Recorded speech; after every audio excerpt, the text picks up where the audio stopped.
Let's go to the protesters today. Labor now starting to get some of their own with climate nutters barging in on all their campaign events. Have a look at this at Maitland. 3 new coal and gas companies. This is my future on the line. I want a safe place to raise my children, and you're putting their health and well-being at risk by improving new coal and mine expansion program. It has to stop. Mr. Albanese, Please this way. Please thank you. the climate crisis is the greatest health threat to the future of Australia. Yeah, you hate to give these people publicity, Mark, but the point is Labor and its acolytes love to get these people to turn up at coalition events. Now they're turning up at Labor events. Well, get a taste of your own medicine and let that take away from whatever government spending you're trying to flog on that particular day. Yeah, 100%. I guarantee what's going to happen now is we're going to start seeing some more measures put in place to try and stop these protesters that they're happening at Labor press conferences. I guarantee it. We're already seeing him start to shut down actual journalists' questions. So he's going to shut down protesters soon as well. But I think it's just indicative of, I don't understand how this thing's so close. I honestly don't understand how it's so close. These are the people that are supposedly backing Labor. I thought that he'd lost all of these people. It's such a. We'll talk about that over the next few weeks. But according to the polls, it's very close. But it's hard to imagine it. The thing about Maitland, Tim, as you'd be well aware, though, protesting against fossil fuels in Maitland wouldn't exist. There's a town of 100,000 people, a lovely hospital, all sorts of facilities, jobs, employment, industry, all based on fossil fuels. Yeah, exactly. And also, it's something that we ought to think about in terms of the two-party preferred voting system we have.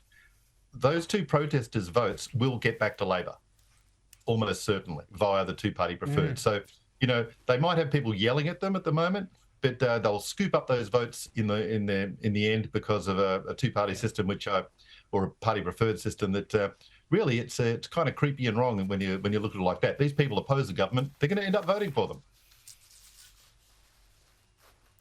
Yeah, I've just got to show you something that Albo's been doing all week because I find this a little bit weird. There's something he's been flashing around a bit. Have a look. What it represents is a card that says, if I get sick, if I need health care, I'll get it. They hated the idea that this little card here would be able to give the same health care to a billionaire that it gives to an invalid pensioner. All that people need is this little bit of green and gold plastic. So, Mark, if he loses, does he get a gig selling Amex cards? Yeah, maybe. Yeah, he looks pretty comfy doing it, doesn't he? Yeah, he looks pretty comfy. I don't know. What's the tactic here? Is it just like, look at me, I'm one of you, I also have a Medicare card? I don't know what he's doing. It's like he's using it like it's a hostage. We've all had him for decades through Labor and coalition governments, but now it's... He's a multi-millionaire. Let's not forget that. He's a multi-millionaire who doesn't actually need Medicare, yet he's using it as a hostage, and he's got tape over its mouth so he can't read the numbers, all that sort of stuff. I don't understand the tactic here at all. Yeah. When you look at your Medicare card, Tim, and put it to good use, do you think vote Labor? No. It's kind of hilarious that he throws billionaires in there. Like, I think he would. He's just reminded everyone that obviously Medicare should be indexed and that there's beyond a certain wage level, you shouldn't be depending on it because it just makes it more expensive and more cumbersome for everybody. So, I'm not sure that he's waving around the little green and gold plastic card. Again, as Mark says, like a hostage, is all that wise a move politically.